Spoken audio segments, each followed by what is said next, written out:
மாமா, சொல்லு பொன்னி. எனக்காக நீங்க ஒரு விஷயம் பண்ண முடியுமா? என்ன பொன்னி இப்படி கேக்குற? நீ கேட்டா நான் என்ன வேணாலும் பண்ண தயாரா இருக்கேன். என்ன பண்ணணும்னு மட்டும் சொல்லு. என்னால முடியற அளவுக்கு ஏதோ ஒரு விஷயம் தானே கேப்ப. என் சக்திக்கு மீறி எதுவும் பெருசா கேட்டுற மாட்டியே. ஐயோ, நான் ஏன் மாமா அப்படியெல்லாம் கேட்க போறேன்? சும்மா சும்மா விளையாட்டுக்கு சொன்னேன். இங்க பாரு, நான் என்ன பண்ணணும்னு மட்டும் சொல்லு, நான் பண்றேன். இது உங்களால செய்ய முடியற ஒரு விஷயம்தான் மாமா. இன்னைக்கு காலையில நான் கோவிலுக்கு போயிருந்தப்போ அங்க வேண்டுதல் நிறைவேறின ஒரு தம்பதி கரும்பு தொட்டில கட்டி அவங்க வேண்டுதலை நிறைவேத்தினாங்க. கரும்பு தொட்டிலா?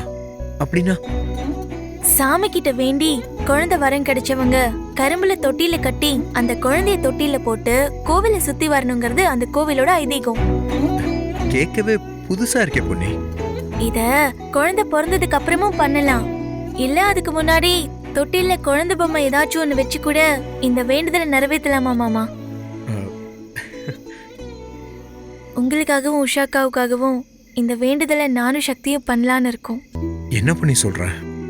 இந்த விஷயத்துல எல்லாம் உஷாக்காவுக்கு எந்த அளவுக்கு நம்பிக்கை இருக்குன்னு எனக்கு தெரியல. நான் சொல்றேங்கிறதுக்காக அவங்க இதை எதுவும் பழிச்சு பேசிடக்கூடாது இல்லையா?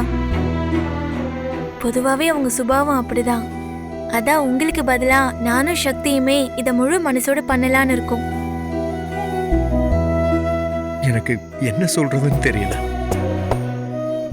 எங்களுக்காக நீயும் சக்தியும் இப்படி எல்லாம் செய்யணும்னு நினைக்கிறது ரொம்ப பெரிய விஷயம் பொன்னி. ரொம்ப நன்றி பொன்னி. ஐயோ மாமா, என்ன நீங்க பெரிய வார்த்தையெல்லாம் சொல்லிக்கிட்டு? உங்களுக்காக நாங்க வேண்டிக்காம வேற யார் வேண்டிக்க போறா சொல்லுங்க? ஆனா இந்த விஷயத்துல நீங்க எனக்கு ஒரு உதவி பண்ணணும் மாமா. சொல்லு பொன்னி, என்ன பண்ணணும்? கரும்பு தொட்டில் கட்டுறதுக்கு உஷாக்காவோட முகூர்த்த புடவை வேணும். அத அவங்க கிட்ட போய் கேட்டா ஏதாவது சொல்லிடுவாங்களோன்னு பயமா இருக்கு.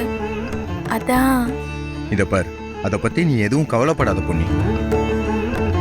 அவளோட முகூர்த்த புடவைய உன்கிட்ட எடுத்து கொண்டு வந்து ஒப்படைக்க வேண்டியது என்னோட பொறுப்பு. போதுமா? சரிங்க மாமா.